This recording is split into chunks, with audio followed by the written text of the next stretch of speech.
بسم اللہ الرحمن الرحیم۔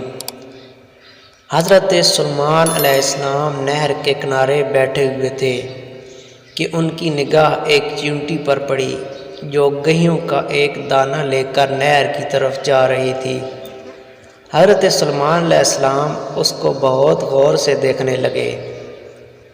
جب چیونٹی پانی کے قریب پہنچی تو اچانک ایک مینڈک نے اپنا سر پانی سے نکالا اور اپنا منہ کھولا تو یہ چیونٹی اپنے دانے کے ساتھ اس کے منہ میں چلی گئی۔ مینڈک پانی میں داخل ہو گیا اور پانی ہی میں بہت دیر تک رہا۔ حضرت سلیمان علیہ السلام اس کو بہت غور سے دیکھتے رہے۔ ذرا ہی دیر میں مینڈک پانی سے نکلا اور اپنا منہ کھولا تو چیونٹی باہر نکلی، البتہ اس کے ساتھ دانہ نہ تھا۔ حضرت سلیمان علیہ السلام نے اس کو بلا کر معلوم کیا کہ کیا ماجرا تھا اور وہ کہاں گئی تھی۔ اس نے بتایا کہ اے اللہ کے نبی، آپ جو نہر کی تہ میں ایک بڑا کھوکھلا پتھر دیکھ رہے ہیں، اس کے اندر بہت سے اندھے کیڑے مکوڑے ہیں۔ اللہ تعالیٰ نے ان کو وہاں پر پیدا کیا ہے، وہ وہاں سے روزی تلاش کرنے کے لیے نہیں نکل سکتے۔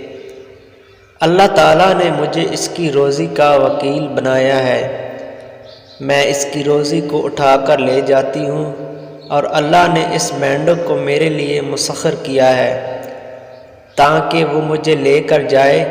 اس کے منہ میں ہونے کی وجہ سے پانی مجھے نقصان نہیں پہنچاتا۔ وہ اپنا منہ بند پتھر کے سوراخ کے سامنے کھول دیتا ہے، میں اس میں داخل ہو جاتی ہوں۔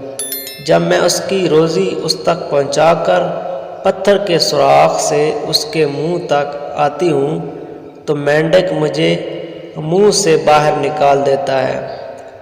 حضرت سلیمان علیہ السلام نے کہا، کیا تو نے ان کیڑوں کی کسی تسبیح کو سنا؟ چیونٹی نے بتایا، ہاں، وہ سب کہتے ہیں، اے وہ ذات جو مجھے اس گہرے پانی کے اندر بھی نہیں بھولتا۔ سبحان اللہ۔ اگر آپ نے ابھی تک میرا چینل سبسکرائب نہیں کیا تو چینل کو لازمی سبسکرائب کر لیں اور ویڈیو کو بھی لائک کر دیں۔ شکریہ۔